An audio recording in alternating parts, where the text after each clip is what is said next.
Michel Barnier poursuit ses discussions pour former un gouvernement ce lundi. Allez, je t'explique les prochaines échéances clés qui attendent le nouveau Premier ministre. Et il y en a beaucoup. Tout d'abord, Michel Barnier va devoir nommer un gouvernement. Et ça a tout l'air d'un casse-tête à l'heure actuelle. Alors, est-ce qu'on verra des ministres sortants reconduits ou une équipe entièrement nouvelle ? Aurons-nous un gouvernement resserré autour d'un programme ou sera-t-il représentatif de l'Assemblée? L'exercice de composition d'un gouvernement n'est jamais simple, mais ça n'aura jamais été aussi compliqué qu'aujourd'hui. Une fois à la tête d'un exécutif, Michel Barnier devra se rendre à l'Assemblée nationale. Il devrait y prononcer un discours de politique générale. Un long discours, il explique quelle politique il voudra appliquer. Mais surtout, il voudra éviter une motion de censure qui pourrait déjà faire chuter son gouvernement.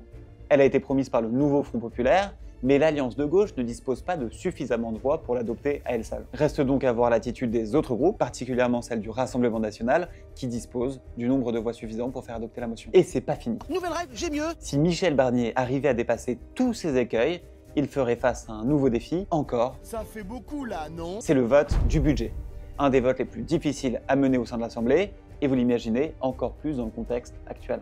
Non seulement les députés sont plus divisés que jamais, mais en plus, le déficit budgétaire de l'année en cours devrait être plus grave que prévu. La France est même visée par la Commission européenne pour une procédure de déficit excessif et doit soumettre d'ici le 20 septembre un plan de redressement des comptes publics. Bref, le chemin s'annonce périlleux pour Michel Barnier qui doit miser sur ses compétences de négociateur pour s'attaquer à ce qui ressemble fort aux 12 travaux du Premier ministre.